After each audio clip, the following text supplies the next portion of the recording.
સુરતના નાનપુરા વિસ્તારમાં માસૂમ બાળકીના અપહરણની ચોંકાવનારી ઘટના સામે આવી છે, જેમાં ઈંટના ભઠ્ઠા પર કામ કરતા શ્રમિકી પરિવારની 4 વર્ષની બાળકીનું અચાનક ગુમ થતા પરિવારમાં હાહાકાર મચી ગયો હતો. પોલીસે ઘટનાની ગંભીરતા સમજતા તાત્કાલિક તપાસ શરૂ કરી શહેરભરમાં સર્ચ ઓપરેશન હાથ ધર્યું હતું. માત્ર 9 કલાકની અંદર જ પોલીસે અપહરણનો ભેદ ઉકેલી બાળકીને સુરક્ષિત રીતે બચાવ કર્યો છે. વૈષ્ણવજન તો તેને કહીએ જે પીડ પરાઈ જાનાને રે. નમસ્કાર દર્શક મિત્રો, આપ જોઈ રહ્યા છો નવજીવન ન્યૂઝ. હું છું સાર્થક પટેલ ને વાત કરીએ સુરતના નાનપુરા વિસ્તારમાં રહેતા એક શ્રમજીવી પરિવાર માટે આજે સવારે ભયાનક સાબિત થયો હતો. ઈંટના ભઠ્ઠા પર કામ કરતા પરિવારની 4 વર્ષની માસૂમ બાળકી જે છે તે અચાનક ગાયબ થઈ ગઈ હતી અને પરિવારજનોને શોધખોળ શરૂ કરી હતી, પરંતુ લાંબા સમય સુધી બાળકીને કોઈક પતો ના લાગતા આખરે અઠવા પોલીસને જાણ કરવામાં આવી હતી. ત્યારબાદ ઘટનાની માહિતી મળતા જ પોલીસ તાત્કાલિક હરકતમાં આવી ગઈ હતી અને અઠવા પોલીસ સ્ટેશન તથા LCB ઝોન 4ની ટીમ દ્વારા સંયુક્ત રીતે તપાસ શરૂ કરવામાં આવી હતી. પોલીસે આસપાસના વિસ્તારોમાં તપાસ ચલાવી અને આશરે 1500 જેટલા CCTV કેમેરા ચેક કરવામાં આવ્યા હતા. સાથે જ 150થી વધુ પોલીસ કર્મીઓને અલગ અલગ ટીમોમાં વેચાઈ તપાસમાં જોડાયા હતા. CCTV ફૂટેજના આધારે પોલીસને એક શંકાસ્પદ દંપતી બાળકી સાથે જતા જોવા મળ્યું હતું.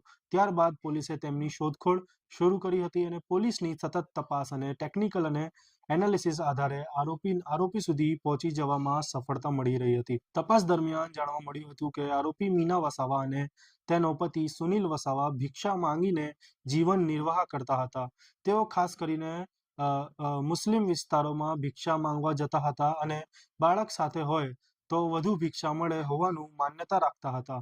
તેથી વધુ પૈસા મેળવવાની લાલચમાં તેમણે માસૂમ બાળકીનું અપહરણ કર્યું હતું.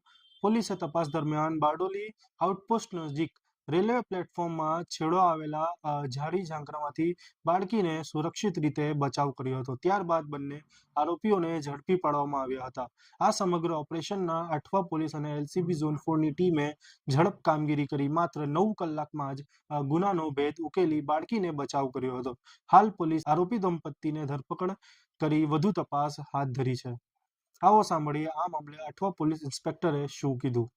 ગઈકાલે એક બેન નીતાબેન ચંદાણા કરીને છે, શ્રમિક પરિવારના છે, ઈંટોના ભઠ્ઠા ઉપર કામ કરે છે.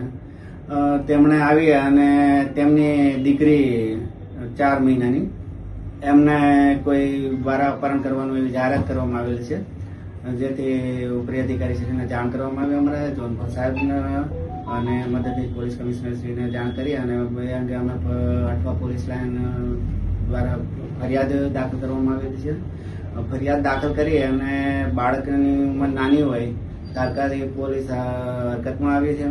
બાદ અમારા zone 4 LCB team, Athwa line પોલીસની ટીમ અને અમારા બીજા ઝોનની અલગ અલગ પોલીસ સ્ટેશનના સર્વેલન્સના PSI અને પોલીસ સ્ટાફ તથા ક્રાઇમ બ્રાન્ચની ટીમ એ બધાને મળી અને અમે કન્ટિન્યુ પછી બધા પોલીસ દ્વારા કેમેરા ચેક કરવામાં આવ્યા.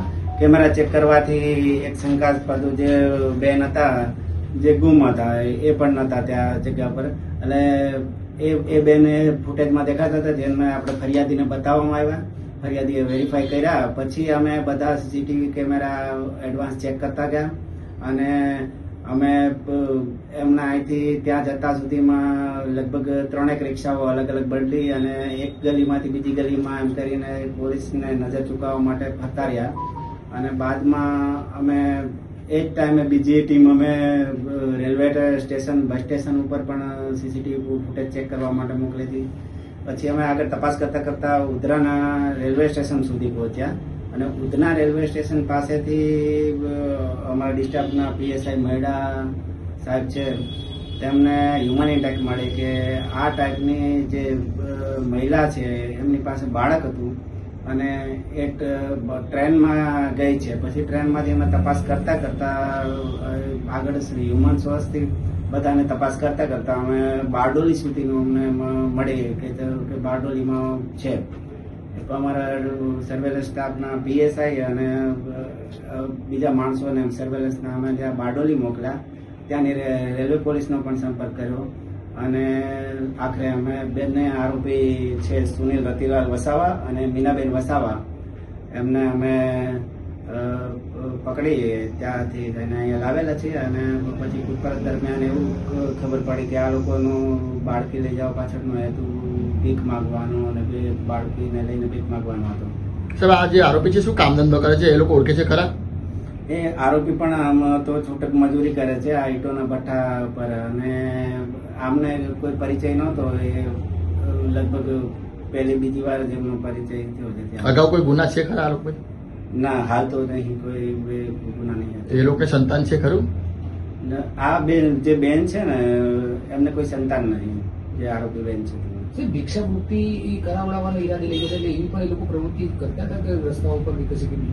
અમારી પાસે અમુક એવા પુરાવા મળે છે કે જેમાંથી ભિક્ષાવૃત્તિ કરતા હોય એ પ્રકારના એ લોકો કરે છે ભિક્ષાવૃત્તિ?